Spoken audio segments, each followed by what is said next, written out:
Hey team, welcome to today's practice. I'm Paul, your clone coach, and I help both established and growing nurseries make the best clones ever. Join the team and transform your nursery today. Let's get into it. Today we're going to review the 3 parts to a perfect clone. So most people say roots are enough. I got some roots. I got roots in 5 days, 7 days. Roots are only one part of it, right? Because I know more than likely those people that say that are still going to struggle when it comes to the transplant stage and the next stage of growth, dipping to plant health and losing a week or 2 of growth. Working with Clone Coach, you're going to gain a week or 2 of growth, and that could add up to an extra harvest per year. What's more important to you, quick roots or a perfect clone that's fully ready to go? First is roots, and it is crucial, right? But you need more than just some roots striking. You want a fully active root zone. You want that root zone to be fully inoculated with microbials and beneficial bacteria and just all of those auxins and plant hormones and humic acids and molasses to feed the microorganisms. You want that small root zone and that small media to be as alive as possible. And what you're going to gain with that is quick uptake in nutrients. They're really bioavailable nutrients. That root zone is just really active. You're going to have a lot of fuzzy white root growth that is just aching for more moisture and oxygen and just is alive, and you really can't slow it down, right? Because it's just so active, it's just charging, and that allows your plant to uptake all those nutrients and maintain its health. So it starts with the root zone. You could get something to strike roots in those 7 days, right? Boom, I got some roots struck. But you really want to build that root zone up.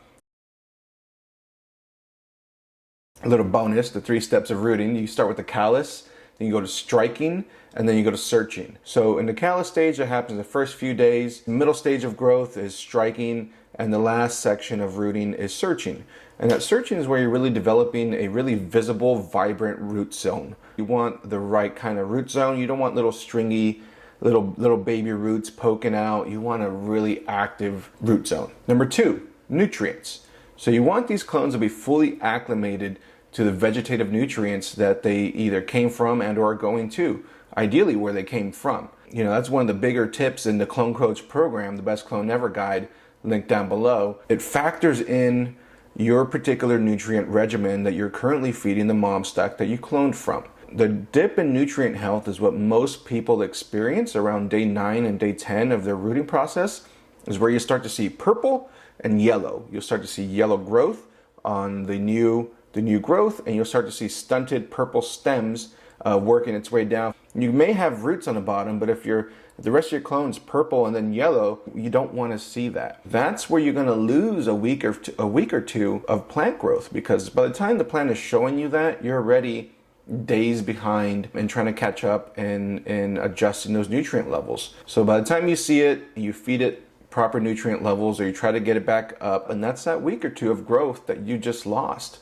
Maintain the right nutrient levels so your clones stay just as green as they were the day you cut them. If your mother plants were as healthy as you like them, they are solid green, they're not stunted, they're praying, they're vibrant, they're vigorous, you're able to keep that momentum going during the rooting process, at least with my procedures. And lastly, humidity levels. That's the 3rd part, humidity. So you want these clones to be fully acclimated to a reduced humidity environment. So that environment is usually the environment that it came from and or it's going to. And the room that the clones are rooting in should reflect that. So if your room is about 60 to 65% humidity and you acclimate your clones to that level, they're already used to that.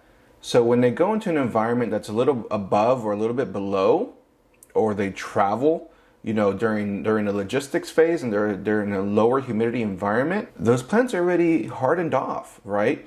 They're not going to be so sensitive because they have a full root system. They're fully acclimated to the food, you know, not suffer any stress with the reduced humidity environment because they've already been acclimated to that environment, and they have the root zone and the plant health to help it go through that little stressful time, just in case you do go through a time where you have a lower humidity level, so that when you're going into your next stage of growth, they don't lose that momentum. They gain that momentum, right? Or if they're for your garden, you already know what environment you want to acclimate them to, and they're thriving. And you're not going to suffer any wilt or any stress due to humidity fluctuation. or if you're providing clones to clients, to other gardens, their garden may not always be the perfect environment. And you want to, as a clone provider, take it upon yourself to provide a product that could handle multiple environments and multiple different stressors as best as you can. Because that's going to ensure that they're receiving a product from you that is going to perform for them. Because not everybody's garden is perfect. Everybody's had issues, equipment failures, construction, phase 1, phase 2, so on and so forth. You name it, right? If you could provide a clone that's already been acclimated to a lower humidity environment, whatever environment that it goes into, it's going to thrive and it's going to do its best and it's going to have its best possible start. So those are the 3 things to make what I would call a perfect clone. Please support the Clone Coach team in any way that works for you. A simple like, a comment, a subscribe. I get to every comment. And if you need help with your current nursery operation, then visit clonecoach.com. It's the best way to support this channel. It's the best way to support the team. There's a few different options. Find what's best suited for your needs, and this gets you the best clones ever. Thanks for watching. Clone Coach out.